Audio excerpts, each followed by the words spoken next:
সৎসেরই হঠাৎ আসা তীব্র জ্বরের কারণে বোধহয় সোহার মনে একটু মায়া জাগল। শরীরের উত্তাপ বুঝে কিয়ৎক্ষণ মেরে দাঁড়িয়ে থেকে নিচে গেল পানি আর একটা কাপড় আনতে, যাতে কপালে জলপট্টি দিতে পারে। অতঃপর নিচে গিয়ে কাপড় আর পানিও আনলো। স্বচ্ছকে মাথাটা সোজা করতে বলে যখন স্বচ্ছর পাশেই বসতে নিবে, ঠিক তখনই স্বচ্ছ হাসল।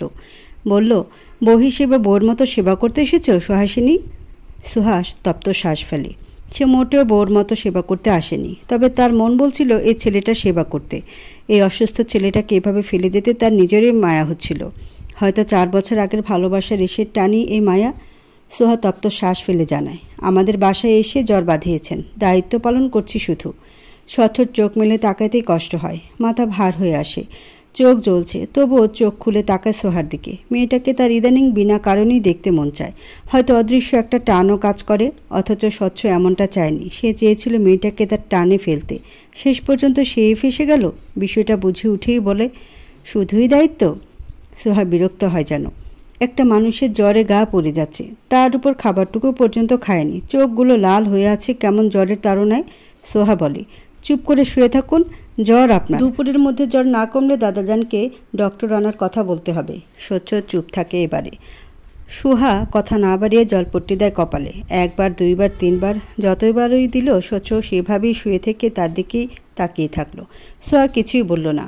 অবশেষে স্বচ্ছই বলল নিরস্বরে, এই যে আমি এখানে পড়ে আছি, মায়া হচ্ছে না কিঞ্চিত? সোহা দৃঢ় গলা জানালো, না। স্বচ্ছর মন খারাপ হয়। পুনরায় বলে, এই যে আমি অসুস্থ, জ্বরে পড়ে যাচ্ছি, কষ্ট হচ্ছে না? কেন হবে? স্বচ্ছ মুখটা চুপসে গেল কেমন যেন। বিড়বিড় করে বলে, নির্দয় রমণী। কথাটুকু বলে চোখ বুঝল স্বচ্ছ। বেশ কিছুটা সময় চুপ থেকে হুট করে চোখ বন্ধ রেখে বিড়বিড় করে বলল, সুহাসিনী, তুমি আমার জীবনে আচমকায় ঝোড়ো হাওয়ার ন্যায় আসা এক অনুভূতি। এই অনুভূতিটা অদ্ভুত, বুঝে উঠি না। কি এক বিভৎস অনুভূতি তুমি তৈরি করে দিলে বলো তো? সোহা গড়ল না কথাগুলোতে, বরং রেগে গেল বেশ। এমন ভঙ্গিতে তাকালো, জলপট্টি সরিয়ে বাটিতে রাখতে রাখতেই রাগ নিয়ে বলে উঠল, জ্বরের ঘরেও বসে বসে নাটক করবেন না, এসব নাটক এখন সস্তা লাগে। স্বচ্ছর এবার ফুঁসে উঠল, অথচ উত্তর করে না। এই একটা মেয়ে যার সামনে সে সত্যিকারের আবেগ প্রকাশের চেষ্টা করে, কষ্ট বোঝানোর চেষ্টা করে, অথচ এই একটা মেয়েই তাকে কি যাচ্ছে তাই ভাবে, অপমান করে, অবিশ্বাস করে আর অবহেলা করে। চুপ থাকে সে। সিদ্ধান্ত নেয় এই মেয়েটার সামনে সে দ্বিতীয়বার আর আবেগ প্রকাশ করবে না। তাই তো চিত হয়ে সোজা মতো শুয়ে থাকলো। সোহা সেইভাবে শুয়ে থাকতে দেখিয়ে বলে, উঠুন, মাথায় পানি দিব, ভালো লাগবে। স্বচ্ছ টান টান সরে উত্তর দেয়, প্রয়োজন নেই, জ্বর সারবে? তারা সরে উত্তর দেয় সে। না সারুক। সোহা এবারে শক্ত সরে উত্তর দেয়, জেদ করবেন না, আমি আপনার আব্বু আম্মু নই যে আপনার জেদ শুনবো। ধরে কাক ভেজা করে গোসল করিয়ে দিব বলে দিলাম। স্বচ্ছ উত্তর দেয় না। সোহা এবারে জোরালো সরে বলে ওঠে, কি হলো, কথা কানে যায় না আপনার? গেছে, তাহলে উঠুন। স্বচ্ছ উঠে এবারে। সোহার কথা জবাব না দিয়ে ছাদে গিয়ে বসে। সোহা ততক্ষণে বালতি করে পানি এনেছে। স্বচ্ছ মাথা নোয়াতে বলি পানি ঢালে। তারপর পানি দেওয়া শেষে বিপত্তি বাথের চুল মোছা নিয়ে সোহা জিজ্ঞেস করে, তোয়ালে আছে? স্বচ্ছ ততক্ষণে ভার গলায় উত্তর দেয়, কি করে জানবো তোমরা এইভাবে অনাদরে দূরে সরিয়ে চিলকোঠার ঘরে থাকতে দিবে? জানলে তো আনতাম। যাই হোক, তোমার ওড়না দিয়ে মুছিয়ে দাও না।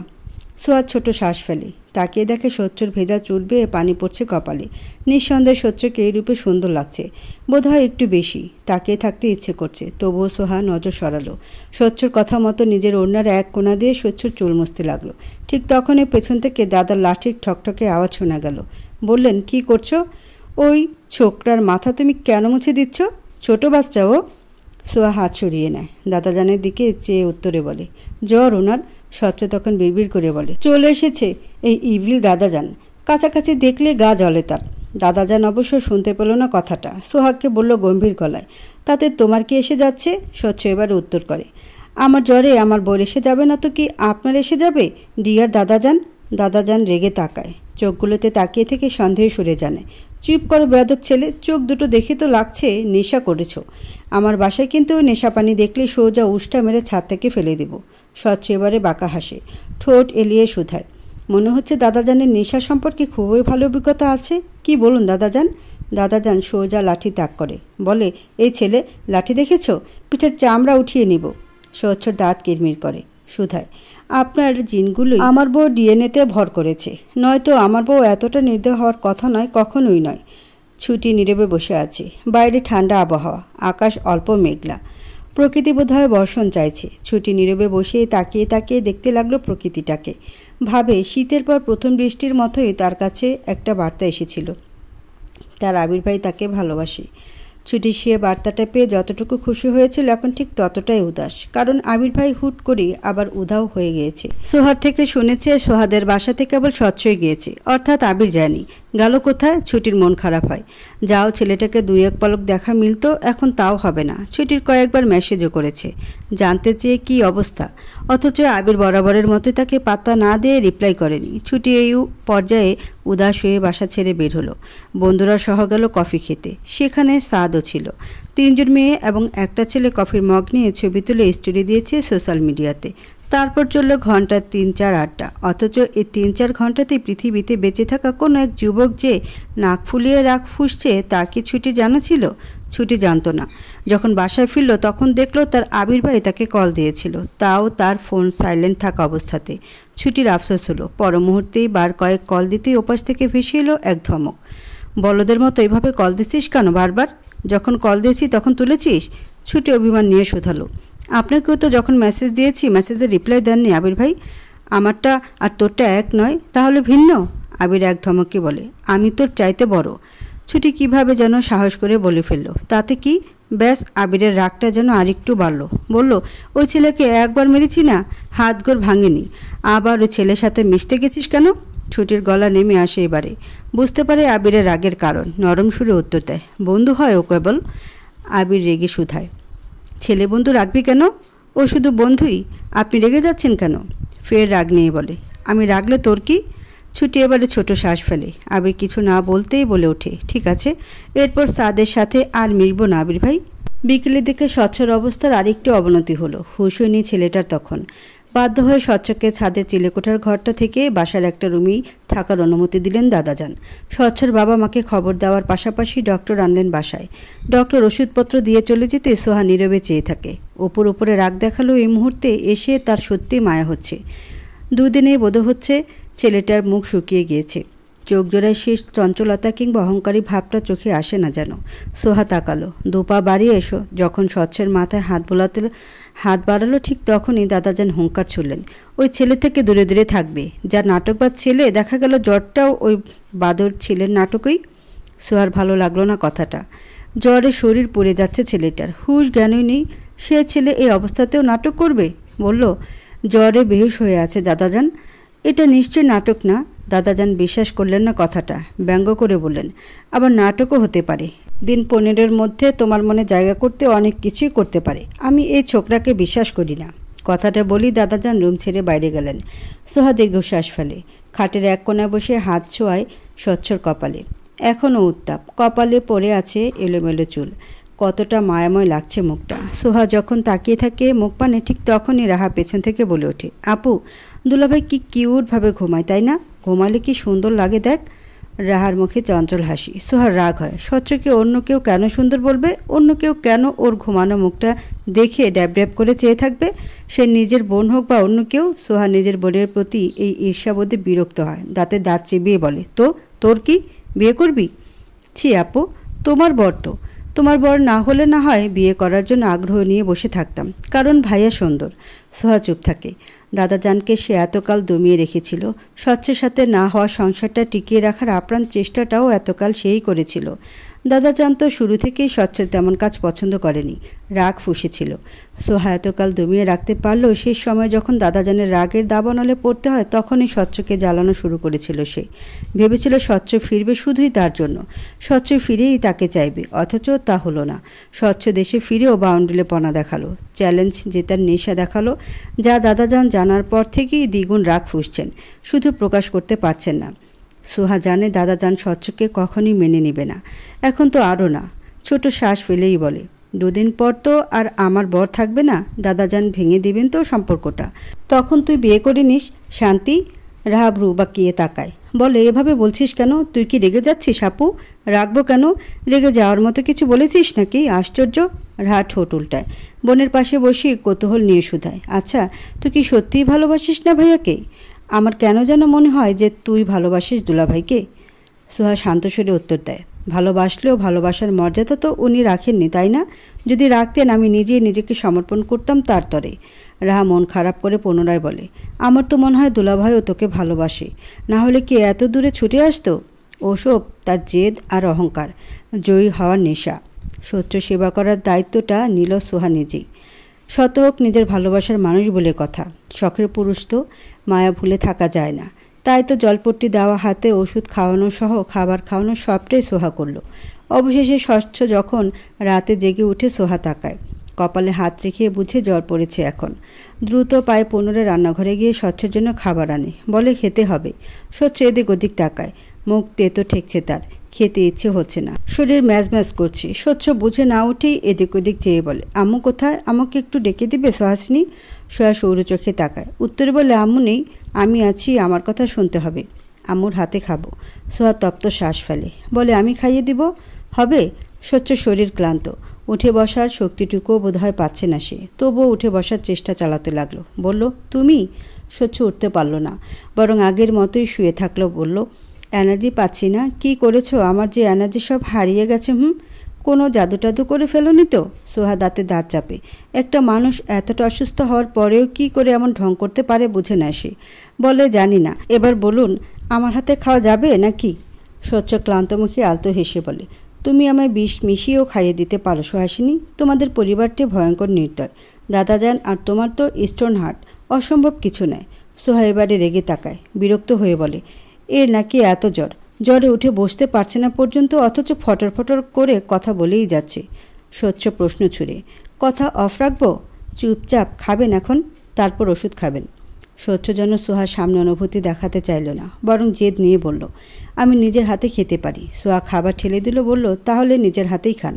স্বচ্ছ উঠে বসতে চাইল, অথচ শরীর দুর্বল। সোহা তা দেখেই বলল, উঠে বসারও তো শক্তি দেখছি না। টানা একদিন না খেলে তো এমনই হবে, তাই না? সব কিছুতে পণ্ডিতগিরি না দেখালে তো আবার আপনার চলবে না। স্বচ্ছ কেমন করে তাকায়, যেন চোখ যারা কত অভিমান, ছোট বাচ্চাদের নেয়। সোহারে প্রথমে চাহনি দেখে হাসি পেল, অথচ হাসল না। স্বচ্ছ বলে, সবসময় রেগে রেগেই কথা বলো কেন? ভালোবেসে কথা বলা যায় না? না, যায় না। স্বচ্ছর জ্বরের খবর পেয়ে ওর আম্মু এসেছে ছুটে, তবে আব্বু আসেনি। স্বচ্ছর আম্মু শাহেদা খানম এসেই ছেলেকে ঘুমোতে দেখে হাত বুলালেন চোখে মুখে, ঝুঁকে আলতো চুমু দিলেন কপালে। তারপর দাদাজানের করা কর্মকাণ্ড সমূহ রাহার কাছ থেকে শুনেই শাহেদা খানম নীরবে রাগ পুষলেন। শত হোক ছেলে তো, যে ছেলেকে তিনি কোলে করে বড় করেছেন, সে ছেলেটাকে ধুলোবালিতে চিলেকোঠাতেও তাও মেঝেতে থাকতে দেওয়া হলো। এতটা অনাদর? সায়েদা খানম দীর্ঘশ্বাস ফেলে। এসে পর্যন্ত এখানে কোনো কিছুই না খেয়ে ছেলের পাশে বসে থাকলেন। অবশেষে যখন স্বচ্ছ চোখ খুলল, তখন সায়েদা খানম হাসেন, জানতে চান কেমন লাগছে। অথচ ওনাকে নিরাশ করে দিয়ে স্বচ্ছ জানায়, আম্মু, আমার জ্বরটা হুট করে কেন নামলো জানো? ওই মেয়েটার জন্যে।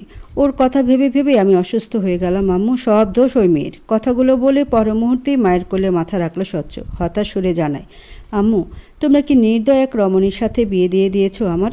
এই নারীর মন পাথরের চাইতেও কঠিন। আমি কখনই এই নারীর মনে জায়গা করতে পারবো? স্বচ্ছর মা ছেলের এতগুলো কথার বিনিময়ে একটা উত্তর করলেন না, বরং ছেলের মাথায় হাত বোলাতে বোলাতে নীরব সুরে শুধায়, কাল আমার সাথে বাসায় ফিরবে স্বচ্ছ? স্বচ্ছ তৎক্ষণাৎ নিরাশ সুরে জানায়, অসম্ভব, 15 দিনের পরীক্ষা আমার, উত্তীর্ণ না হলে বউ ফসকে যাবে। স্বচ্ছর মা শান্ত হয়ে তাকায়, ছেলের কপালে হাত রেখে শান্ত হয়ে বলে, ও এমনিতেও ফসকে গেছে স্বচ্ছ। ওর দাদাজান তোমায় পছন্দ করেন না, এই কথাটা আমাদের বারংবার বলেছেন উনি। তবুও এতদিন সম্পর্কটা ছিল শুধুমাত্র সোহার কথাতে, কিন্তু এখন তো তুমি সোহার কথা বলার কোনো জোর রাখোনি। স্বচ্ছ কৌতূহল নিয়েই শুধায়, কী করেছি? দেশে এসেও মেয়েটাকে গুরুত্ব না দিয়ে তোমার বলদ বলদ কাজ কারবার উপহার দিয়েছ, এটাই কি যথেষ্ট নয়? স্বচ্ছ একটু সুস্থ হতে শুরু হলো তার বলদময় কাণ্ড কারখানা। সকাল সকাল উঠে ঘরময় পায়চারি করে সে গুগলে সার্চ দিয়েছে কীভাবে মেয়েদের মন জয় করা যায়। অতঃপর বিভিন্ন সোর্স খোঁজাখুঁজি করে সে উপহার দেওয়া এবং বইয়ের প্রশংসা করার সিদ্ধান্ত নিল। কিন্তু এখানেও বিপত্তি, কী উপহার দিবে এসব নিয়ে ভাবতে ভাবতে এরা হাঁকে পেল। তারপর রাহাকে নিয়ে বের হয়ে সারা বিকেল ঘুরঘুর করে রাতে ফিরল স্বচ্ছরা। সোহা যখন দরজা খুলল এমনভাবে চাইল যেন স্বচ্ছকে গিলে খাবে। স্বচ্ছ বোকা বোকা চোখে তাকায়, চোখে হেসে বইয়ের প্রশংসা করার উদ্দেশ্যে বলে, সুহাসিনী এভাবে তাকাচ্ছ কেন? রেগে তাকালে তোমায় সুন্দর লাগে, প্রেমে পড়ে যাই। স্বচ্ছ যদিও মন থেকে প্রশংসাটা করলো, কিন্তু সোহা বিরক্ত হলো। হয়তো এই প্রশংসায় সে গলে গেল না, বরং বোনের আর স্বচ্ছের হাত ভর্তি শপিং ব্যাগ দেখে বিরক্ত গলায় শুধালো, এতক্ষণ সময় ধরে দুইজনে কোন রাজকার্য উদ্ধার করলেন? আর হ্যাঁ, আপনার না জ্বর? পশু তো উঠে বসে খেতেও পারছিলেন না। স্বচ্ছ দাঁত কেলিয়ে হেসে দেয়, তৎক্ষণাৎ উত্তর করে, বোর সেবা পেয়ে সুস্থ হয়ে গেছি, একেবারে ফাইন। দেখো কপালে হাত দিয়ে জ্বর নেই। ভালো, তাহলে কাল সকাল এখান থেকে চলে যাবেন। দাদাজান পছন্দ করছেন না আপনার থাকাটা, আর পাড়া প্রতিবেশীও অনেক কিছু বলে বেড়াবে আপনি এভাবে থাকলে। স্বচ্ছর খুশি খুশি মনটা এক মুহূর্তে বোধহয় নীরব হয়ে এলো। চাপা রাগ লাগলো। তুমি খুব অহংকারী সুহাসিনী, সবসময় এমনভাবে অপমান করো যেন মনে হয় আমাকে একটা সাধারণ মানুষ হিসেবেও গণ্য করো না তুমি। সোহা সরু চোখে তাকায়, ফোঁস করে বলে, গণ্য করার পথ রাখেননি তাই? কথাটা বলেই সোহা বিরক্ত মুখে চলে যায় সেখান থেকে। স্বচ্ছ তপ্ত শ্বাস ফেলে। এক নজর সোহার চলে যাওয়ার দিকে তাকিয়ে পর মুহূর্তে রাহাকে বলে ওঠে, সব সময় মেজাজের 12টা বাজিয়ে দেয় তোমার বোন। কত সুন্দর প্রেম নিবেদন করে গিফট করতাম শাড়িগুলো, তা না, আমার প্রেম নিবেদনের আর মুডও রাখেনি। রাহা হেসে ওঠে, বিনিময়ে বলে ওঠে, রাগ করবেন না ভাইয়া, আমি আছি তো। আপু শেষ অবধি আপনার হবেই, চিন্তা করবেন না। স্বচ্ছ হতাশ হয়ে শ্বাস টানে, কিরমির করে বলে ওঠে, ওই ভিলেন দাদাজান তো চায় না, মনে হয় না শেষ অবধি তোমার বোনরে সে আমায় দিবে। আচ্ছা, যদি ওর বিয়ে অন্য কোথাও দিয়ে দেয় তোমার ওই ভিলেন দাদাজান? আপনার সাথে তো ডিভোর্স হয়নি এখনো, কি করে দিবে? স্বচ্ছ দাদাজানের প্রতি রাগ ফুঁসে নাক ফুলিয়ে নিয়ে বলে ওঠে, দিতে চাইলে কিন্তু আমি সোজা বউ নিয়ে ভাগবো, এক চুলো ছাড় দেব না। সাহস কত আমায় নোটিশ পাঠালো? রাহা ফের হাসে, বলে, নোটিশ পাঠানোর 90 দিনের মধ্যে বিবাহ বিচ্ছেদ এমনিতেও কার্যকর হবে না। আপনার হাতে আরও অনেক দিন দুলাভাই, চেষ্টা করে যান, আপু ঠিক রাজি হবে। স্বচ্ছ বিড়বিড় করে বলে ওঠে, 90 দিনকে কমিয়ে তোমার দাদাজান ষড়যন্ত্র করে 15 দিন বানিয়ে দিয়েছে। শালা ষড়যন্ত্রকারী দাদাজান। রাহা এবারে হেসে জিজ্ঞেস করে, ভালোবাসেন আমার আপুকে? স্বচ্ছ চুপ থাকে। প্রশ্নটা নিজেই নিজেকে করে থমকে যায়। তার কপালে কি এই অস্থিরতা, এই দুর্বলতা আসার কথা ছিল? সে তো ভাবেনি কখন এভাবে সে দুর্বল হয়ে যাবে কোনো নারীর প্রতি। স্বচ্ছ দীর্ঘশ্বাস ফেলে, উত্তর এড়িয়ে গিয়ে বলে ওঠে, ভালোবাসলে কি কি প্রমাণ করা লাগে রাহা? রাহা উত্তর করে, ভালোবাসা প্রমাণ করার বিষয় নয় দুলাভাই, ভালোবাসা হলো অনুভবের বিষয়। তখন রাত। স্বচ্ছকে আলাদা রুমে অর্থাৎ দাদার সাথে থাকতে দেওয়া হলেও রাহার সাহায্য নিয়ে সে কিছু সময়ের জন্য সোহার রুমে গেল।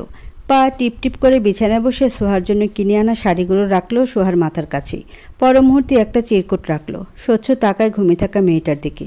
অল্প আলোয় নিঃসন্দেহে মায়াবী বোধ হচ্ছে। স্বচ্ছ একটু ঝুঁকে কয়েক সেকেন্ড এক পলকে তাকিয়ে থেকে শুধায়, তুমি আমার প্রথম অস্থিরতা সুহাসিনী, তুমি আমার প্রথম অনুভূতি, তুমি প্রথম যার কথা আমি ঘুমাতে গিয়েও ভাবি। বউ না তুমি? বউ হয়েই থেকেও আমার, অন্য কারোর বউ হতে কিন্তু আমি দেব না সুহাসিনী, মাইন্ডেড। কথাগুলো বলে স্বচ্ছ পা বাড়ালো রুমের বাইরে। তার ঠিক মিনিট দুয়েক পরেই রুমে এলো রাহা। ইচ্ছে করে সোহাকে জাগিয়ে দেওয়ার জন্য ঠেলে বলে উঠল, আপু, আপু, তুই কি ঘুমের মধ্যে শপিংয়ে গিয়েছিস? তোর কাছে এতগুলো শপিং ব্যাগ কেন? ছোট বোনের ডাক শুনে সোহা বিরক্ত হয়। চোখ কাচুমাচু করে উঠে বসতে রাহা আলো জ্বালালো। শপিং ব্যাগ সামনে রেখে বলল, দেখ দেখ, এগুলো তোর মাথার কাছে ছিল। সোহা তাকায়, মনোযোগ দিয়ে দেখে বুঝতে পারে এগুলো স্বচ্ছর হাতে থাকা সেই শপিং ব্যাগগুলোই।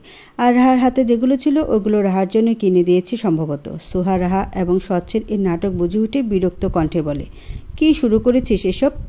তুই নিজেই ওই লোকের হয়ে এগুলো এখানে রেখে এখন নাটক করছিস? মার লাগাবো। আপু, দেখ দেখ না ভেতরে কি আছে, দেখা না কি দিয়েছে। দেখাবো না, তোকে কি দিয়েছে তা কি জানতে চেয়েছি আমি? আমাকে তো শুধু 3টা শাড়ি দিয়েছে আপু, বেশি না। 3টা শাড়ি, তাও কি না বেশি না? সোহা রাগ ফুঁসে, তাকে আগে গিফট না করে তার বোনকে কেন গিফট করবে? কি সম্পর্ক তার বোনের সাথে? পুরুষ মাত্রই ছুকছুকে স্বভাব, বিশ্বাস নেই। সোহা বাঁকা চোখে তাকায় বোনের দিকে। কিছু বলতে নিবে ঠিক তখনই রাহার ফোন বাজে। রাহা যেন বিরক্ত হয়, নিরাশ সুরে বলে, কোন ছাগল যে এই রাত বিরাতে আমায় কল দিচ্ছে এটাই বুঝে উঠতে পারছে না আপু।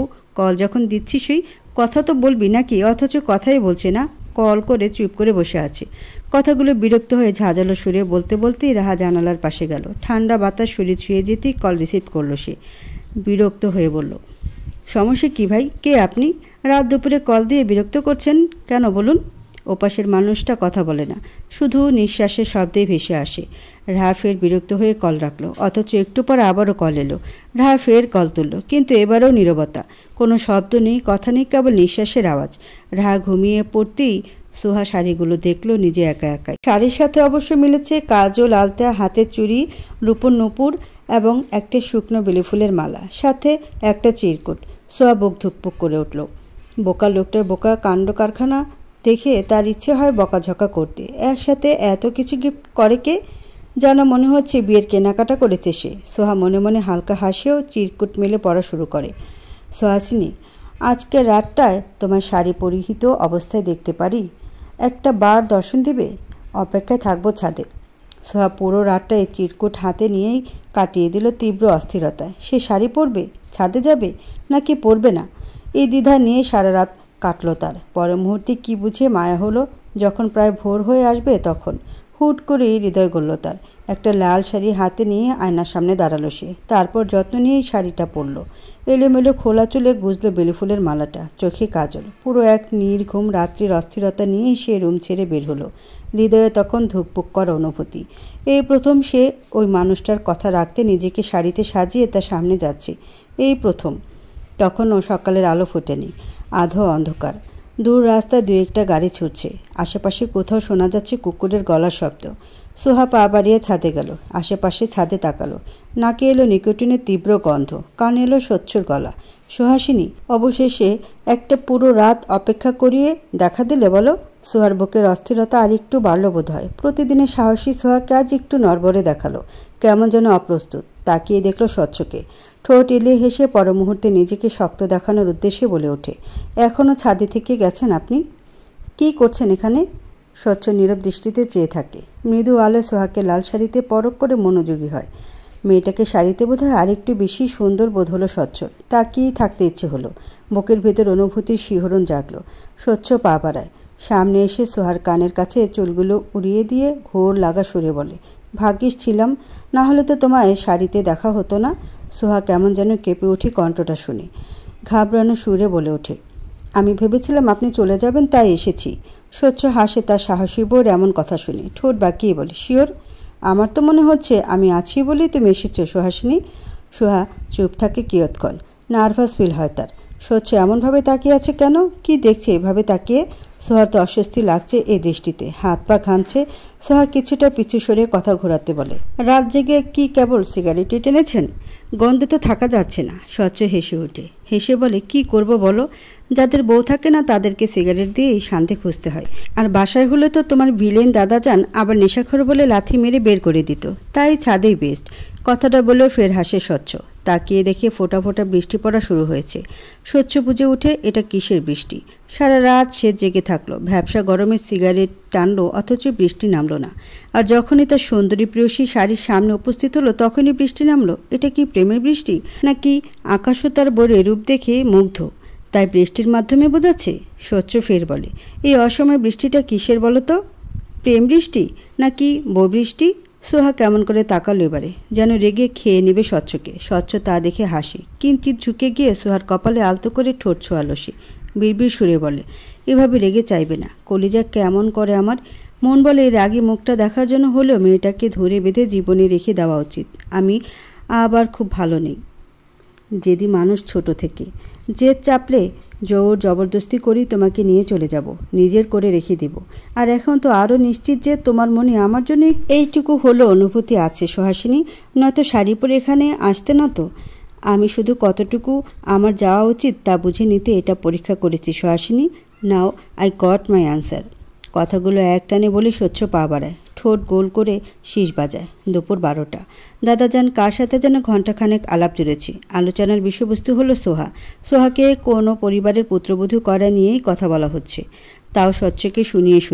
স্বচ্ছ ধৈর্য সহিত এতক্ষণ কথাগুলো শুনলেও এক পর্যায়ে উঠে দাঁড়ায়। হেঁটে গিয়ে পকেটে হাত গুটিয়ে একদম সোজা হয়ে দাঁড়ালো সোহার সামনে। সুন্দর করেই বলল, 5 মিনিট সময় আছে। তোমাকে নিচে যেতে বলেছে সুহাসিনী, এটা কিন্তু তোমার দাদা জানই বলেছে। সুতরাং 5 মিনিটেই তৈরি হয়ে নাও, নয়তো দাদাজান রাগ করে বসবে আবার। সোহার বিশ্বাস হলো না যেন। কেমন করে তাকালো। 2 পা বাড়িয়ে দাদাজানের কাছে যেতে নিতেই স্বচ্ছ হাত আটকে দাঁড়ায়। ইশারার হাকে কিছু বোঝাতে রাহাও বলে উঠল, আরে হ্যাঁ, দাদা তো মাত্রই আমাকে যেতে বলল, চল চল নিচে চল, দুজনকেই যেতে বলেছে। স্বচ্ছ হাসে। সোহা সন্দেহ দূর করতে বলে ওঠে, বিশ্বাস হচ্ছে না? বললাম তো দাদাজান বলেছে। দাদাজান গাড়ি আনতে গেছে, তোমাকে নিয়ে বেরোবেন তো, দেরি হলে কিন্তু রেগে যাবে। সোহা জানে দাদাজান দেরি করা পছন্দ করে না, কিন্তু তবুও খটকা লাগে তার। উপায় না পেয়ে সে নিচে গিয়ে দাঁড়ায়। স্বচ্ছ তখন হাসে। দাদাজানের কাছে গিয়ে বলে, হে বিলেন দাদাজান, কথা ছিল 15 দিন, আমি কিন্তু 3 দিনের মধ্যেই আপনার নাতনির মতামত পেয়ে গিয়েছি। কিভাবে পেয়েছি তা বলবো না। এখন কথা হচ্ছে এই যে আমার চোখের সামনেই আমার বউকে পাচার করার ষড়যন্ত্র চলছে, এসব আমি সহ্য করব? মোটেও না। বউকে এখন নিয়ে যাব নিজের সাথে, তারপর একসাথে সংসার করব। হ্যাপি থাকুন। দাদাজান রেগে উঠলেন, এই ছোকরা, আমার সাথে শয়তানি দেখাচ্ছ? মেরে না হাড় ভেঙে দিব। স্বচ্ছ ঠোঁট বাঁকিয়ে বলে, এত সহজ? যদি একটাও মার দিন তাহলে আপনার নাতনিকে ডিভোর্স দেওয়া তো দূর, সারা জীবন আঠার ন্যায় লাগিয়ে রাখবো। আপনার আশা তখন কিছুতেই পূরণ হবে না, বুঝলেন? কথাগুলো বলেই রুম থেকে বেরিয়ে বাইরে থেকে দরজা লাগিয়ে দিল স্বচ্ছ। ভেতর থেকে শোনা যাচ্ছে দাদাজানের রাগত সুর। স্বচ্ছ হাসি। আপাতত তার কাজ হলো নিচে গিয়ে তার বউটাকে গাড়িতে উঠিয়ে নিয়ে যাওয়া। আপাতত এটাই তার একমাত্র কাজ। সোহা দাঁড়িয়ে আছে রাস্তার পাশে, সাথে অবশ্য রাহাও আছে। ভোর রাতে বৃষ্টি হওয়ার দরুন পরিবেশ শীতল ঠান্ডা। অন্যদিনের মতো রোদ ওঠেনি আজ, আবহাওয়া উত্তপ্ত নয়। সোহার কাছে পরিবেশটা ভালোই লাগলো। রাহার দিকে চেয়ে বলল, দাদাজান এখানে কেন দাঁড়াতে বলল? কি কারণ কিছু জানিস? রাহা মোবাইলে সময় দেখে। কিছুটা সময় চুপ থেকে বলে, তুই বল আপু, দাদাজান কি সঠিক কাজ করছেন? আর যাই হোক, আমি আর আম্মু কিন্তু জানি যে তোর প্রথম ভালোবাসা স্বচ্ছ ভাইয়াই। বোধহয় তুই এখনও ওনাকে ভালোবাসিস, নয়তো বিয়েটা ভাঙাতে তোর অনীহা থাকতো না, তাই না আপু? সোহা চোখ শুরু করে তাকিয়ে দীর্ঘশ্বাস ফেলে। এখন এসব বলার মানেটা কি? রাহা কি বোঝাচ্ছে গম্ভীর সুরে জানায়, ওসব কিছু না, এটা শুধুই মায়া।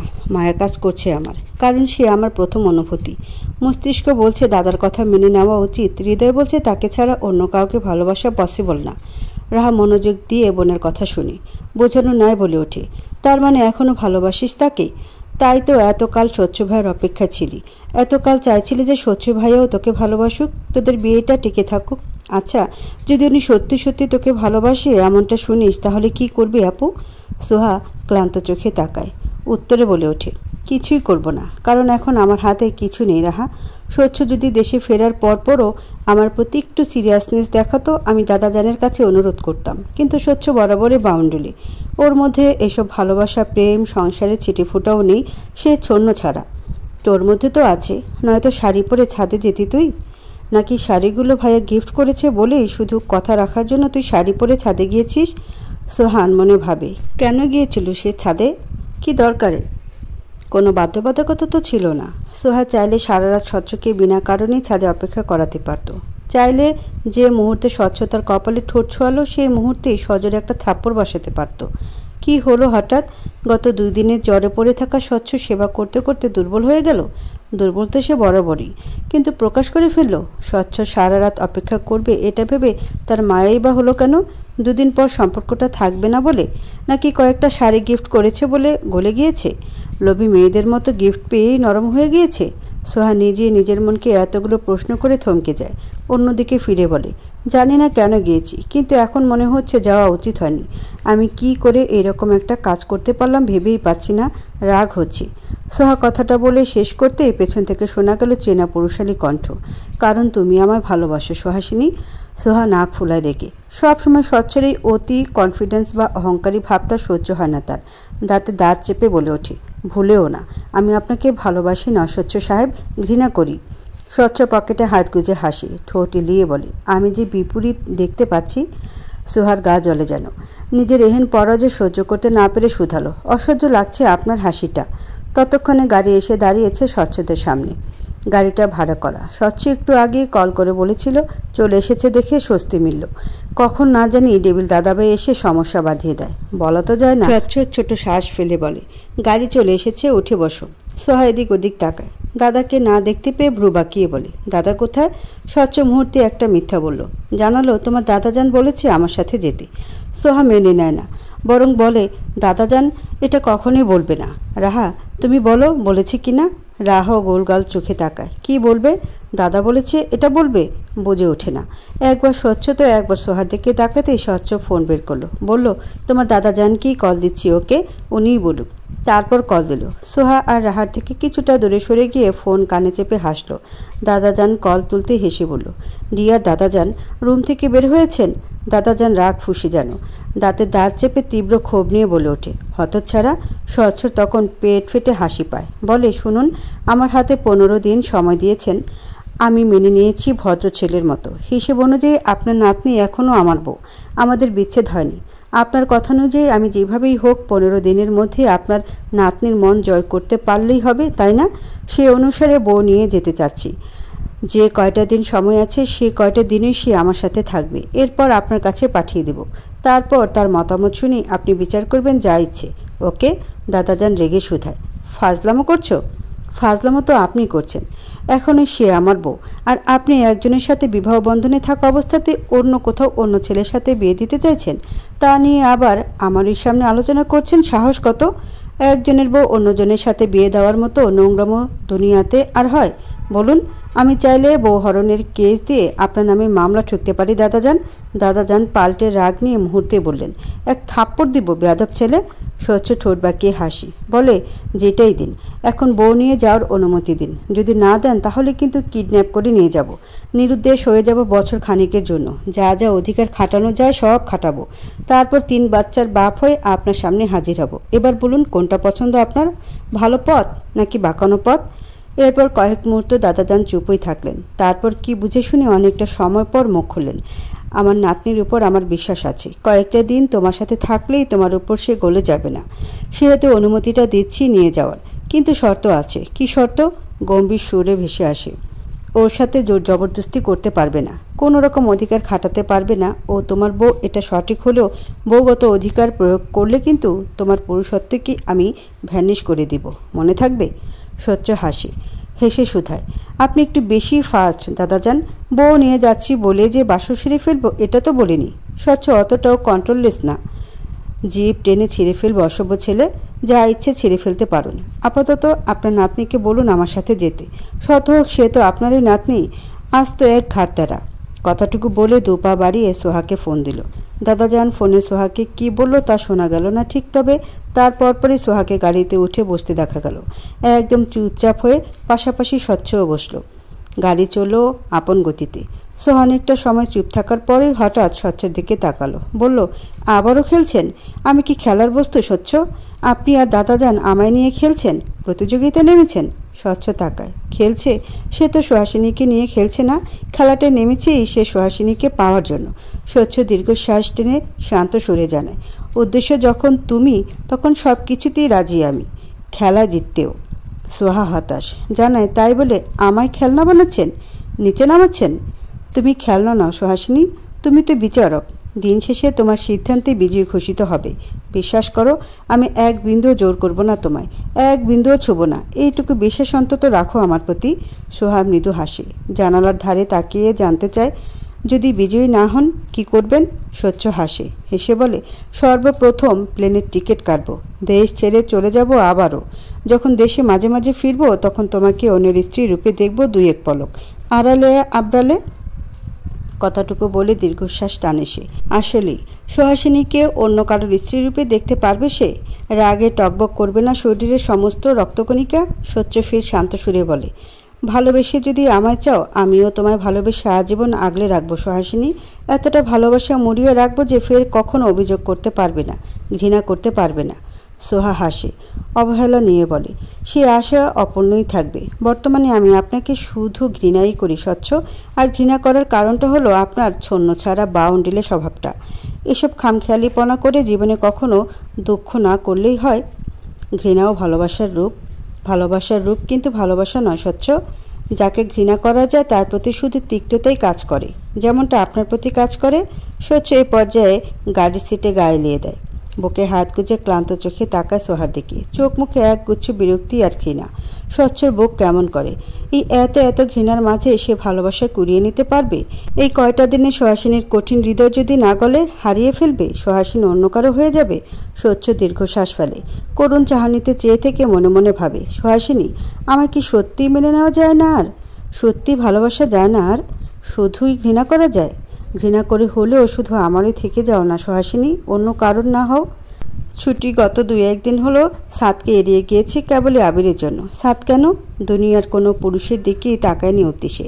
বিনিময়ে চেয়েছে আবিরের কণ্ঠ শোনার আবদার, একটুখানি কথোপকথন। অথচ আবির তো আবিরই, বরাবরের মতো এড়িয়ে যায় ছুটি মেয়েটাকে। ছুটি যখন কল দিতে দিতে ক্লান্ত, ঠিক তখনই এক পরন্ত বিকেলে আবিরের কল এলো। জানালো, ছুটি 2 সপ্তাহ পর আবারও দেশ ছাড়ব। ছুটি নেই বেশি দিন। আমি চাইছিলাম বিয়ে করতে। আচমকা ঝটকায় ছুটি নির্বাক হয়ে তাকিয়ে থাকে। আবির ভাই বিয়ে করতে চাইছে? কাকে বিয়ে করবে? তাকেই। ছুটি মিনমিন সুরে বলে উঠল, বিয়ে করবেন? আবির লম্বা শ্বাস টানে, বলে, তুই কি 2 সপ্তাহের জন্য আমার বউ হবি? ছুটি বিস্ময়ের চোখ গোল গোল করে তাকায়। কী সব কথাবার্তা? বিশ্বাস হয় না তার, অস্থির লাগে। সুধায়, বউ? আমি? আবির চাপা রাগ নিয়ে বলে, অন্য কেউ হলে খুশি হবি? ছুটি ফের বিস্ময় এবং অবাকের সাথে শুধায়, তুমি সত্যি বলছো আবির ভাই? আমার কাছে সব কেমন নাটকীয় মনে হচ্ছে। কেন? ছুটি কিছুক্ষণ নীরব থাকে, অতঃপর বলে, এত কাল তো ইগনোর করলে তুমি আমাকে, এমনভাবে রেখেছিলে জীবনে যেন তুমি আমায় চেনোই না। তারপর হুট করে ভালোবাসার কথা বলা, তারপর বিয়ের কথা, কেমন যেন অবিশ্বাস্য নয়? আবির ফোঁস করে শ্বাস টানে, রাগ রাগ কণ্ঠে বলে, বিশ্বাস করতে পারলে বলিস? রাখলাম। কথাটুকু বলে কল রাখলো আবির। ছুটি তখনও ড্যাব ড্যাব করে চেয়ে আছে। আবির ভাই কি বলল তাকে? বউ হতে বলল? ছুটি বিড়বিড় করে ফোনের দিকে চেয়ে শুধায়, রেখে দিল। কি বলল আবির ভাই? গাড়ির যে সিটটাতে স্বচ্ছ বসা ছিল সে সিটটা ফাঁকা আছে, মিনিট 20 হলো। গাড়িটা সাইড করে এক জায়গায় রাখা হয়েছে। আর তারপরে স্বচ্ছ গাড়ি থেকে নেমে যে কোথায় গিয়েছে কে জানে। সোহা বিরক্ত হয়। এপাশ ওপাশ চেয়ে গাড়ি থেকে যখন নেমে দাঁড়াবে ঠিক তখনই দেখা মিলল স্বচ্ছর খাবারের 3-3টা প্যাকেট হাতে। একটা প্যাকেট সামনে ড্রাইভারের হাতে তুলে দিয়ে খেতে বলে, বাকি 2টো প্যাকেট নিয়ে স্বচ্ছ গাড়িতে উঠল। পানির বোতলের ঢাকনা খুলতে খুলতে তাকালো সোহার দিকে, পরপরই মুখে পানি ঢালে। গিলে নিয়ে কৌতুক সরে বলে ওঠে, ইস, আমার অপেক্ষা করতে করতে তো তোমার মুখটা চুপসে গিয়েছে একেবারে সুহাসিনী। এত বেশি চোখে হারাও আমায়? সোহা কেমন করে তাকায়, বিরক্ত সুরে বলে ওঠে, ভূতে পেয়েছে আমায় যে আপনাকে চোখে হারাবো আমি? স্বচ্ছ ভ্রু উঁচিয়ে জিজ্ঞেস করে, হারাও না? সোহা তখন ফোঁসফোঁস করতে করতে উত্তর করে, দরকার পড়লে হরর মুভির ভূতগুলোকে চোখে হারাবো স্বচ্ছ, তবুও আপনাকে নয়। স্বচ্ছ দাঁত কেলিয়ে হাসে, মজা করে বলে, তাহলে তোমার জন্য ভূত হতেও রাজি আছি। ভূত হলে চোখে হারাবে তাহলে? আপনি একটা পাগল স্বচ্ছ। স্বচ্ছ খাবারের প্যাকেট খুলতে লাগে। সোহার দিকে এক পলক চেয়ে শুধায়, তুমি একটা আস্ত নেশা সুহাসিনী। কথাটুকু বলে খাবারের লোকমা তুলে ধরল সোহার মুখের সামনে। আকস্মিক এই কাণ্ডে সোহা ভেবাচাকা খায়। স্বচ্ছ কি তাকে খাইয়ে দেওয়ার উদ্দেশ্যে খাবার মুখের সামনে ধরেছে, নাকি এমনি? দ্বিধান্বিত চাহানিতে তাকিয়ে থেকে বলে, আমার খাবার? স্বচ্ছ হাসে আর একটু এগিয়ে ধরে বলে, খাইয়ে দেব? সোহা তৎক্ষণাৎ বিস্ময় নিয়ে তাকায়। স্বচ্ছ কিনা তাকে খাইয়ে দেবে, তাও এই মাঝ রাস্তায় গাড়িতে? এসব কি নতুন রকমের ঢং? সোহার সঙ্গে সঙ্গে সুচল কণ্ঠে বলে উঠল, আমি কি ছোট বাচ্চা? স্বচ্ছ মাথা দোলায়, সঙ্গে সঙ্গেই বাধ্যগত গম্ভীর সুর উত্তর করে, একদমই নয়, বড় বাচ্চা। তাহলে কেন মনে হচ্ছে যে আমি নিজ হাতে খেতে পারবো না? স্বচ্ছ করুণ ভঙ্গিতে তাকায়। একটাই বউ তার। কোন জন্মে কোন পাপ করেছিল যে বউটাকে পাত্তা না দিয়ে সে 4 বছর আগে বহুত বড় একটা ভুল করে বসেছিল? এমন যদি জানতো তাহলে তো সে এই মেয়েটাকে সর্বপ্রথম মুহূর্তটা থেকে মাথায় তুলে রাখত। কে জানতো যে 4 বছর পরে সে এই একটা মেয়েরই প্রেমে স্বচ্ছ এমন বেফাঁসভাবে ফেসে যাবে? কে জানতো? স্বচ্ছ ছোট্ট শ্বাস ফেলে জানায়, খেতে পারবে না তো বলিনি। তবে স্বচ্ছ না পেরে বউকে খাইয়ে দিতে অজুহাত খুঁজল, কারণ এই মেয়ে জন্মগত ঘাটতারা। দেখা গেল হাতের গ্রাসটুকু তো গিললই না, বরং স্বচ্ছর মুখে ছুঁড়ে মারবে। তাই তো অজুহাত স্বরূপ বলে উঠল, তুমি আমায় জ্বরের সময় খাইয়ে দিয়েছিলে সুহাসিনী, আমি এখন খাইয়ে দিলে সুদবোধ হয়ে যাবে। সত হোক, আমি কারোর ঋণ রাখতে চাই না সুহাসিনী। তাই নাকি? স্বচ্ছ মাথা নাড়ে। খাবার নেওয়া হাতটা এগিয়ে ধরে বলে ওঠে, হাঁ করো। সোহা হাঁ করে, মুখে নেয় স্বচ্ছের হাতের খাবারটুকু। আর তখনই নিজের ঠোঁট জোড়ার স্পর্শ লাগে স্বচ্ছের হাতের আঙ্গুলে। স্বচ্ছ কেমন করে যেন চায়, তাকিয়ে থাকে। সোহার খাবার খাওয়াটাও মুহূর্তের জন্য অপরূপ মনে হলো তার। সঙ্গে সঙ্গে চোখ গেল সোহার ঠোঁটেও। এক কোণে একটা ভাত লেগে আছে। স্বচ্ছ কিছুক্ষণ চেয়ে থেকে আঙ্গুল দিয়ে সে ভাতটা সরিয়ে নিয়ে বলল, তোমার ঠোঁট জোড়া সুন্দর সুহাসিনী। এই প্রথম তোমার ঠোঁটের স্পর্শ পেলাম, তাও হাতের আঙ্গুলে, বড়ই দুঃখ। সোহা খাবার খেতে খেতেও রেগে তাকায়, ভরা মুখেই বলে, আপনার মনটা আসলে অস্বচ্ছ। স্বচ্ছ তার কানাকড়িও দেখতে পাচ্ছি না। স্বচ্ছ মুখ ফুলিয়ে খাবারের অপর গ্লাসটা এগিয়ে দিয়ে বলে ওঠে, দোষ তো তোমার। ঠোঁট লাগিয়েছ কেন আমার আঙ্গুলে? আপনাকে খাইয়ে দিতে বলেছি আমি? লাগবে না খাইয়ে দেওয়া? দিব, আমার যখনই মন চাইবে তখন বউকে অবশ্যই খাইয়ে দিব। সোহা খাবার চিবিতে চিবিতে অন্য পাশ ফিরে বসলো, বিরক্ত কণ্ঠে শুধালো, ছোট বাচ্চাদের মতো বউ বউ করবেন না স্বচ্ছ, বিচ্ছিরি শোনায়। স্বচ্ছ বউ বউ করে না, এবারে চুপ থাকে না। অতঃপর অনেকটা সময় পর সোহার ঠোঁটের কোণে খাবারের ঝোলে লেগে গেল। স্বচ্ছ তা দেখে হেসে বলল, তোমার ঠোঁটের কোণায় খাবার লেগে আছে তো? স্বচ্ছ এবারে ফিস ফিস সুরেই বলল, যদি ড্রাইভার মামা না থাকতো তাহলে তোমার ঠোঁটের খাবারগুলো আমার পেটে চালান করার ব্যবস্থা করতাম। সোহা ভ্রু বাঁকিয়ে তাকায়, তলাৎ করে বলে, সব কিছুতেই বেশি বকেন। স্বচ্ছ ততক্ষণে হাত বাড়িয়ে সোহার ঠোঁটের কোণে লেগে থাকা ঝোলটুকুও আঙুলে নিল। পর মুহূর্তে তার জিভে ছুঁয়ে মজা করে বলল, টেস্টি। সোহা গা জ্বালানো ভঙ্গিতে বলে, বক্সের খাবারগুলো টেস্টি না? স্বচ্ছ ঠোঁট বাঁকায়। ফের সোহাকে বিরক্ত আর জ্বালাতে বলে ওঠে, বাট তোমার ঠোঁটেরটা বেশি টেস্টি। সোহা হুঁশিয়ারি দিয়ে বলল, ফ্ল্যাট করবেন না একদম, মেজাজ খারাপ এমনিতেই। স্বচ্ছ হাসি, বলে, আচ্ছা ফ্ল্যাট করব না, প্রেম প্রেম কথা বলবো। এই পর্যায়ে সোহা এমনভাবে তাকালো যেন গিলে নেবে সে স্বচ্ছকে। স্বচ্ছ বুকে হাত রাখে, কাতর গলায় বলে, ওভাবে তাকাতে নেই, বুক কেমন করে সুহাসিনী। স্বচ্ছদের গাড়িটা যখন ঢাকায় পৌঁছালো, অর্থাৎ বাসা থেকে ঘণ্টাখানেক দূরত্ব ছিল, ঠিক তখনই আচমকা ঘটে গেল এক অবিশ্বাস্য ঘটনা। হুট করে বাপাসের রাস্তাটা থেকে ছুটে এলো অনিয়ন্ত্রিত এক ট্রাক। স্বচ্ছ যখন বাপাস ফিরে চাইল, সর্বপ্রথম এই দৃশ্য দেখে অবাক হয় সে। এক নজর তাকায় বাপাসে বসে থাকা সোহার দিকে। স্বচ্ছর বুক কাঁপে। এক মুহূর্তে সোহাকে এনে বসায় ডান পাশে। পর মুহূর্তে ডান পাশের দরজাটা খুলে সোহাকে ধাক্কা দিয়ে ফেলে রাস্তার অমসৃণ জমিটায়। আকস্মিক ঘটনায় সোহা স্তব্ধ হয়ে তাকায়। সেকেন্ডের মধ্যে বিরাট রকমের আওয়াজ পেয়ে সামনে তাকাতেই চোখে পড়ল ট্রাকের সামনে থাকা কারটাকে। বিকৃত আকৃতি দেখাচ্ছে কারটাকে এখন। সোহার কলিজা থমকে যায়। দ্রুত পায়ে এগিয়ে গিয়ে গাড়ির এক কোণে স্বচ্ছকে দেখে। গাড়ির দরজাটা খোলা থাকাতে দ্রুত গিয়ে বসে সে। স্বচ্ছকে ভালো করে দেখার আগেই স্বচ্ছ হাত বাড়িয়ে সোহার মুখ ছয়। নরম হাতে হাত বুলিয়ে বলে, ঠিক আছে সুহাসিনী, ব্যথা পেয়েছো? লেগেছে কোথাও? এই সুহাসিনী কথা বলো। সোহা তাকায়। আকস্মিক রাস্তা পড়াটাতে হাত পায়ের কিছুটা ছিলে গেছে তার। ব্যথা পেয়েছে, কিন্তু পর মুহূর্তে স্বচ্ছর দিকে তাকিয়ে সে থমকে যায়। কপালে কাঁচ ফুটে আছে ছেলেটার। মাথা থেকে গল গল করে রক্ত ঝরছে। মাথার চুলগুলো অবধি রক্তে ভিজে লেপটে আছে। সোহার রক্তে ফোবিয়া আছে। এত এত রক্ত দেখি তার গা গুলে ওঠে, শরীর নুয়ে আসে, তবুও মস্তিষ্কে ঘুরে স্বচ্ছর কিছু হবে না তো, ভালো থাকবে তো। সোহা হাত বাড়ায়, কাঁপা কাঁপা সরে বলে ওঠে, সে স্বচ্ছ, এই স্বচ্ছ, আপনার এত রক্ত? এত রক্ত কেন স্বচ্ছ? আপনার মাথা? সোহার পাগল পাগল লাগে। কী সব প্রশ্ন করছে বা প্রলাপ বকছে তা হয়তো সে নিজেও জানে না। স্বচ্ছ সোহার এলোমেলো প্রশ্ন শুনে আলতো হাসে। সোহার কপালের দিকে একটুখানি কেটে গেছে। সেই অংশটুকুতে আঙ্গুল বুলিয়ে বলে, সরি ধাক্কা দেওয়ার জন্য। তোমার কপাল কেটে গেছে সুহাসিনী, ব্যথা করছে? সোহা এবার কান্না করে দেয়। চোখ গুলিয়ে পানি বের হয়ে আসে তার। হামলে পড়ে স্বচ্ছর দিকে। আটকে আসা সরে বলতে থাকে, আপনার আপনার রক্ত স্বচ্ছ, কতগুলো রক্ত? স্বচ্ছ, আপনার কতগুলো রক্ত গড়িয়ে যাচ্ছে। কি করব আমি, কি করব বলুন না? আপনি তো মরে যাবেন স্বচ্ছ। রক্ত আটকাবো কি করে? প্লিজ প্লিজ স্বচ্ছ, সুস্থ থাকুন না, আগের মতো মজা করুন, জ্বালান সব মেনে নিব আমি, প্লিজ। স্বচ্ছ সোহার কথা শুনে হাসে। সোহা পাগলের মতো বকছে তখনও। তার নিজের শরীরেরও ভরও ছাড়ছে স্বচ্ছ শরীরের উপর। হাত পা কাঁপছে মেয়েটার। স্বচ্ছ হয়তো বুঝতে পারছে নিজের যন্ত্রণা, হয়তো বুঝতে পারছে বেঁচে থাকার সম্ভাবনা ক্ষীণ। তবুও মজা সুরে সোহাকে আশ্বাস দিতে বলে, বোকা মেয়ে, এত সহজে মরবো না আমি, তোমার ভালোবাসা পাওয়া বাকি তো আমার। সোহা তখনও নিজের মতো প্রলাপ বকছে বিড়বিড় করে, আপনার রক্তগুলো কি করে থামাবো স্বচ্ছ? আপনার সব রক্ত তো বের। স্বচ্ছ ফের কথা থামাতে বলে, ব্লাড ফোবিয়া আছে তোমার? কাঁপছো তুমি? কণ্ঠও কাঁপছে। সোহা ডুকটে কেঁদে ওঠে। ততক্ষণে চোখে পড়ে সামনের সিটে বসে থাকা ড্রাইভারকেও। রক্তাক্ত দেহ, নড়চড় নেই। সোহা খামচে ধরে স্বচ্ছ রক্তাক্ত শার্টখানা। কেঁদে কেঁদে বলে ওঠে, স্বচ্ছ আপনার কিছু হবে না, কথা দিন, কিছুই হবে না আপনার। শুনুন শুনুন, আমি আপনাকে ভালোবাসি স্বচ্ছ, দীর্ঘ 4 বছর ধরে ভালোবেসে আসছি স্বচ্ছ। স্বচ্ছ অল্প হাসে। যন্ত্রণায় চোখ বুজে আসছে তার। মাথা চিরচির করছে, চোখ বুজে আসছে নিমিষে। তবুও প্রেয়সীর সামনে চোখ বোঝা যাবে না, নয়তো মেয়েটা কান্না করবে, ভেঙে পড়বে। ঠোঁট এলিয়ে বলে, তুমি হয়তো বিশ্বাস করবে না সুহাসিনী, কিন্তু তুমিও আমার প্রথম অনুভূতি। বিশ্বাস করো, এটা মিথ্যে নয়।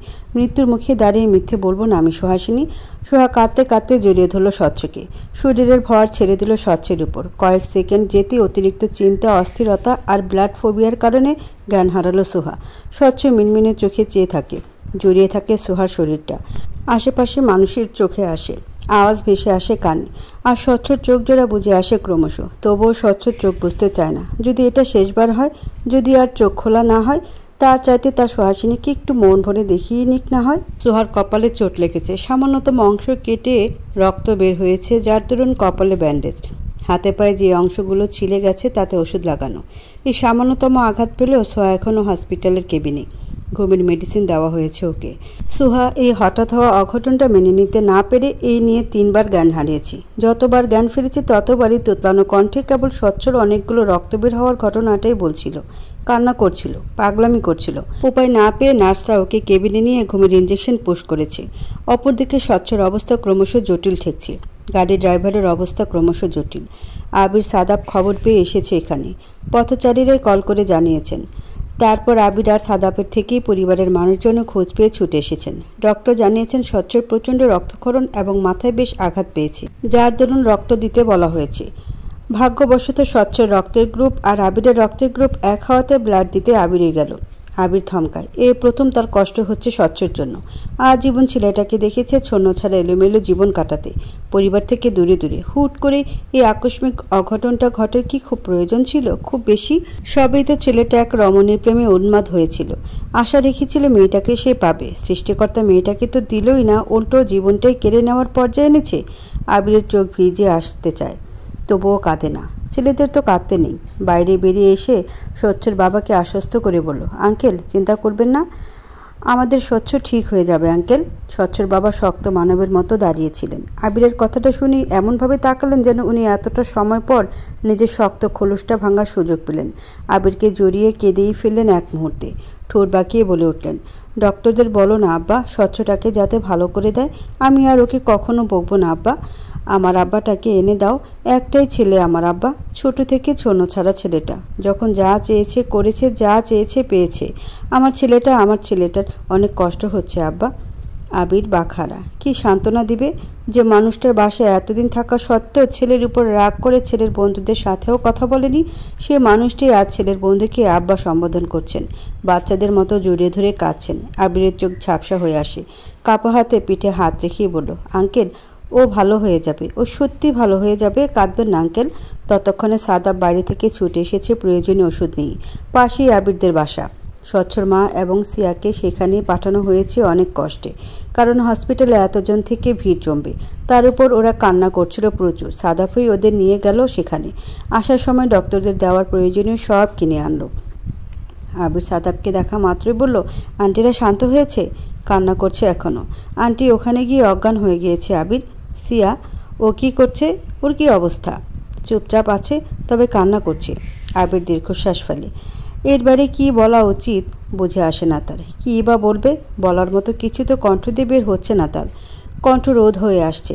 অ্যাক্সিডেন্টের 5-6 ঘন্টা পেরিয়েছে, অথচ স্বচ্ছর জ্ঞান ফিরছে না। ডক্টররা বলছে অবস্থা ক্রমশ জটিল হচ্ছে।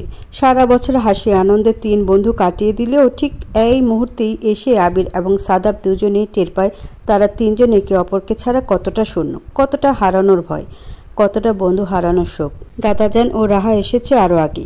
তবে দাদাজান ইচ্ছে করে স্বচ্ছর বাবার সামনে পড়েনি, কারণ ইতিমধ্যে যে সকল আচরণ তিনি স্বচ্ছর বাবার সাথে করেছে, তারপরে এই ঘটনা ঘটার পর উনি নিজে নিজের কাছে ছোট হয়ে আছেন।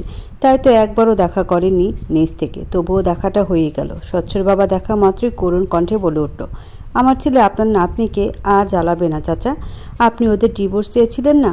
ও কিন্তু এক প্রকার মুক্তই এখন। আমি জানি না আমার ছেলে ফিরবে কি না। যদি ফেরে আমার ছেলের জন্য আপনার নাতনিকে দিবেন? আমি ওর বাবা তো। ছোটকাল থেকে যা চেয়েছি সব দিয়েছি, শুধু এই বেলাতেই আমি ইচ্ছে করে এড়িয়ে গিয়েছি। তা দেখি হয়তো অভিমান করে চোখ খুলছে না ছেলেটা। দাদাজান কেমন করে যেন চাইলেন। বোধহয় বুক ব্যথা করলো একজন বাবার আকুতি দেখি। মনে পড়লো নিজের ছেলেকে হারানোর মুহূর্ত। যেদিন সোহা আর রাহা বাবা হারা হয়েছিল। দাদাজান দীর্ঘশ্বাস ফেলেন। কিছু বলতে নিবেন ঠিক তখনই রাহা ছুটে এলো। বলল, দাদা, আপু তো আবার কেমন করছে, কান্নাকাটি করছে, ঘুম ছেড়ে উঠে বসেছে দাদাজান। কথাটা বলেই ফের ছুটে যায় রাহা। ড্যাব ড্যাব করে চেয়ে থাকে বোনের দিকে। পরনের জামাটায় কত জায়গা রক্তের ছোপ ছোপ দাগ। মনে মনে নিজেকে বকে উঠি, যদি সে আজ তার আপু আর দুলাভাইকে আসতে না দিত, তাহলে নিশ্চয়ই এই অঘটনটা ঘটতই না। রাহা দীর্ঘশ্বাস টানে। সোহার কপালে হাত রাখতেই সোহা কাপা সরে বলে ওঠে, রক্ত, ওনাকে বাঁচাতে হবে রাহা। কত রক্ত? রাহা দীর্ঘশ্বাস ফেলে ফের। যে 3 বার সোহার অজ্ঞান হয়েছে সে 3 বারই আগে এবং পরে সোহা এসব প্রলাপ বকেছে। সবচেয়ে বিস্ময়জনিত কথা হলো সোহা কেঁদে ওঠে নিজেই, পাগলের মতো হাজারি করে কেঁদে উঠবে। রাহা জানে সোহা এই মুহূর্তেও কেঁদে উঠবে, আকুতি করবে স্বচ্ছকে দেখার, জানতে চাইবে স্বচ্ছ বেঁচে আছে কিনা। রাহার ভাবনা মিথ্যে হলো না, সোহা ঠিক তাই করলো, পাগলামি করলো। রাহা হতাশ শ্বাস ফেলে বোনকে সামলানোর চেষ্টা চালায়। ঠিক তখনই আবির আসে, নরম সুরে রাহাকে জানায় স্বচ্ছর জ্ঞান ফিরেছে। রাহা সোহাকে খুঁজল। আপনি চাইলে সোহাকে বুঝিয়ে ওখানে আনতে পারেন, তবে সিনক্রেট না করলে ভালো হয়। রাহা শুনল, দীর্ঘশ্বাস টেনে বোনের মাথায় হাত বোলায়, পর মুহূর্তে গাল আঁকড়ে ধরে বলে, আপু তুই তো দেখতে চেয়েছিলি ভাইয়াকে, তাই না? ভাইয়া ভালো আছে, শুধু মাথায় একটু ব্যথা পেয়েছে। তুই কি দেখতে যাবি আপু? সোহা থামে। স্বচ্ছ ঠিক আছে শুনে আচমকা পাথরের মতো শক্ত হয়ে তাকায়, বলল, উনি ঠিক আছে? মিথ্যে বলছিস না তো? সান্ত্বনা দিচ্ছিস আমায় রাহা? আবির তা দেখে কয়েক সেকেন্ড চুপ থেকে জানায়, ও আপনাকে মিথ্যে বলছে না, সত্যি স্বচ্ছ ভালো আছে। যাবেন ওর কাছে? সোহা তাকায়, জড় পদার্থের ন্যায় উত্তর করল, যাব। তাহলে কান্না করবেন না, ওখানে কান্না করলে স্বচ্ছর ক্ষতি হবে না? সোহা যেন বুঝে ওঠে, মাথা নাড়ালো। তারপর আবিরের পিছু যায় স্বচ্ছর কাছে। ওখানে শুধু সোহাকেই ঢুকতে দিল। সোহা ড্যাব করে তাকায়। ও ঢুকতে নার্সটা বেরিয়ে যায়, ডক্টর যে আসে সে থাকে। সোহা পা বাড়ায়। ওরা যে বলল স্বচ্ছ ভালো আছে, ভালো থাকলে কারো মাথায় ভর্তি ব্যান্ডেজ থাকে, মুখে অক্সিজেন মাস্ক লাগানো থাকে? সোহা বুঝি ওরা ওকে সান্ত্বনাই দিল। যাই হোক, সোহা পরিপক্ক রমণী, বয়সে তো সে খুকি নয়, এটুকু বুঝবে না? সোহার কান্না পায়, চোখ ভেঙে কান্না আসতে চায়, তবুও আটকায় সে। ধীর পায়ে এগোয়, একদম স্বচ্ছর কাছে গিয়ে ফ্যাল করে তাকিয়ে থাকে। স্বচ্ছ তা দেখে ঠোঁট এলিয়ে হাসে, যেন হাত নাড়ায় একটু। সোহা বুঝলো হয়তো হাত ধরতে ইশারা দিল। সোহা তাই করলো, 2 হাতে আলতো করে হাত ধরলো, ঝুঁকে গিয়ে ফিসফিস সুরে স্বচ্ছর কানের কাছে বলল, আমার শাস্তি দেওয়ার কথা ভাববেন না স্বচ্ছ, আমি কিন্তু রেগে যাব, আমায় কষ্ট দিবেন না। আপনি জানেন আমার কষ্ট হচ্ছে, বুকের ভিতর কেমন লাগছে, আমার দম বন্ধ হয়ে আসতে চাইছে। স্বচ্ছ, এসব কি আমার শাস্তি? স্বচ্ছ উত্তর দিতে পারে না। সোহার চোখ টলমল করে। আবিরকে কথা দিয়ে আসলো সে কাঁদবে না, অথচ এখানে এসেই সে কথাটা রাখতে পারল না, কেঁদে দিল নীরবে। এক হাত রাখলো স্বচ্ছের গালে, হালকা হাত বুলিয়ে কানের কাছে ফিসফিসিয়ে আটকানো সুরে বলল, আমি জীবনে একটা ছেলেকেই ভালোবেসেছি স্বচ্ছ, একটা ছেলের প্রতি মুগ্ধ হয়েছি বারংবার, একটা ছেলের জন্যই কতকাল ধরে অপেক্ষা আমার, সেটা আপনি স্বচ্ছ। উপরে শত রাগ ঘৃণা করলেও আমি আপনাকে ভালোবাসি স্বচ্ছ, আপনি আমার প্রথম অনুভূতি। স্বচ্ছর চোখ মুখ এই পর্যায়ে উচ্ছ্বাসিত দেখালো, যেন কিছু বলতে চায় সে, কিন্তু বলতে পারল না। সোহা সে অস্থিরতা দেখে বলল, আমি শুনবো, অপেক্ষায় আছি শোনার জন্য। তাড়াতাড়ি সুস্থ হয়ে যান স্বচ্ছ, আমি অপেক্ষায় আছি আপনার প্রেম গ্রহণ করতে। কথাগুলো বলেই পর মুহূর্তে স্বচ্ছর দিকে পুরোপুরি ঝুঁকল। স্বচ্ছর ব্যান্ডেজ করা কপালে আলতো চুমুকিয়ে বলল, স্বচ্ছ, আমি আজীবন আপনার সুহাসিনীই থাকবো, আপনারই। সাদাবকে ডক্টর ডেকেছে নিজের চেম্বারে। আকস্মিক এই ডাকার মানেটা তারা কেউ বুঝে ওঠে না, তবুও বুক টিম করে। আবির আর সাদাব দুজনে বোধহয় আসন্ন বিপদ বার্তা বুঝে গেল। দুজনেই দুজনের দিকে চাইল করুণ চাহনিতে, কিন্তু স্বচ্ছের বাবাকে তখনও জানালো না কথাটা। ধীর পায়ে সাদাব ডক্টরের চেম্বারে গেল। ঘামছে সে দুশ্চিন্তায়, চোখ লাল হয়ে আসছে। সাদাব আবির দুটো ছেলেরই আজকের রূপটা বেহাল, দেখে মনে হচ্ছে ওরা কোনো কালে গোছানো কোনো ছেলে ছিল। চুলগুলো উস্কো খুস্কো এলোমেলো ঠেকছে দুজনেরই, চোখ লাল চিন্তায়, ঘামে চুপসে আছে এক একজনের শার্ট। বোধহয় ঘামের গন্ধটাও ছড়াচ্ছে দুইজনের শরীর থেকে, অথচ সময়টা কেবল 5-6 ঘন্টা। এই 5-6 ঘন্টাতেই তাদের কত কী পরিবর্তন।